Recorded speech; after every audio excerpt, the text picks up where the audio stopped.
भारत में रूस के राजदूत डेनिस एलिपोव ने कहा है कि उनका देश पाकिस्तान के साथ अपनी आर्थिक भागीदारी बढ़ाना चाहता है, क्योंकि उसका मानना है कि कमजोर पाकिस्तान भारत और अफगानिस्तान समेत क्षेत्र में किसी के हित में नहीं होगा।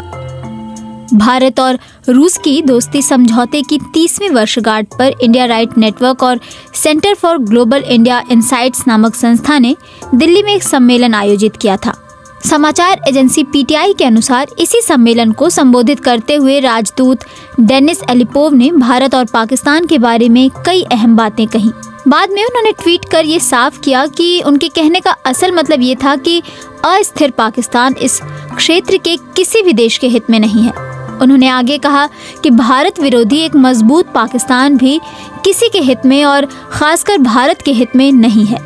डेनिस एलिपोव को जनवरी 2022 में रूस ने अपना राजदूत बनाकर भारत भेजा था। वे राजनयिक रहे हैं और उनके पास भारत का इतना अनुभव है कि उन्हें समर्पित भारत विशेषज्ञ माना जाता है। पाकिस्तान के साथ रूस के संबंधों में सुधार को लेकर भारत की चिंताओं का जवाब देते हुए एलिपोव ने कहा कि उनका देश कभी भी ऐसा कुछ नहीं करेगा जो भारत के हितों के लिए हानिकारक हो। राजदूत एलिपोव के बयान के बाद लोगों ने अलग अलग तरह की प्रतिक्रियाएं ली हैं।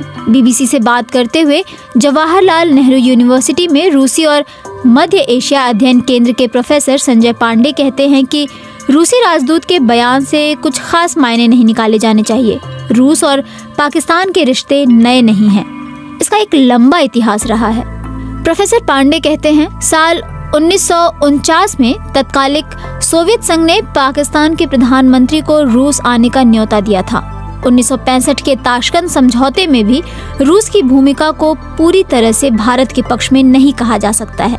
90 के दशक में रूस ने पाकिस्तान से रिश्ते सुधारने की कोशिश की थी। 2015-16 के बाद से रूस और पाकिस्तान एक दूसरे के और करीब आए हैं, लेकिन अंतर्राष्ट्रीय मामलों के जानकार और ORF से जुड़े प्रोफेसर हर्ष पंत कहते हैं कि राजदूत एलिपोव के बयान के जरिए रूस भारत को एक संदेश देना चाहता है। बीबीसी से बात करते हुए प्रोफेसर हर्ष पंत ने कहा कि रूस भारत को ये संदेश देना चाहता है कि भारत अगर रूस के हितों का ध्यान नहीं रखता है तो रूस के पास भी पाकिस्तान से संबंधों को आगे बढ़ाने का विकल्प है। रूस और भारत के संबंध बहुत ही खास रहे हैं और रूस भारत को केंद्र में रखकर दक्षिण एशिया में अपनी विदेश नीति तय करता है।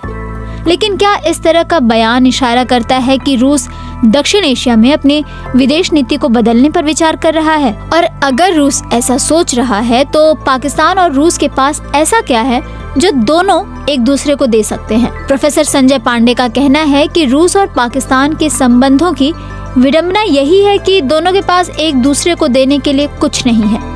भारत के साथ सामरिक और रक्षा संबंधों के कारण रूस के रक्षा उद्योग को हर साल अरबों डॉलर की कमाई होती है, लेकिन पाकिस्तान के पास तो इतने पैसे भी नहीं हैं कि वो रूस से आधुनिक हथियार खरीद सके।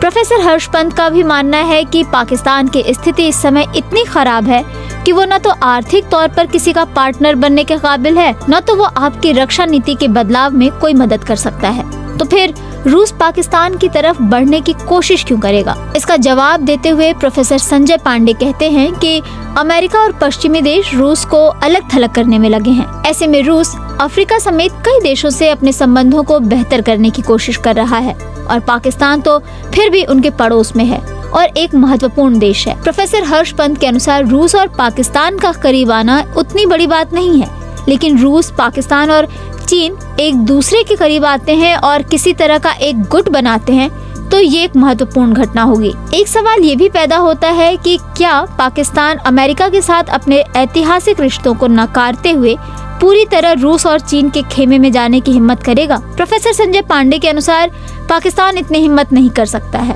क्योंकि पाकिस्तान को इस समय सबसे ज्यादा जरूरत पैसों की है और वो IMF का दरवाजा खटखटा रहा है। IMF से कर्ज लेने के लिए पाकिस्तान को अमेरिका और पश्चिमी देशों की मदद की जरूरत है। इस मामले में उसका पुराना दोस्त चीन भी बहुत ज्यादा मदद नहीं कर सकता है और रूस तो कुछ भी नहीं कर सकता है।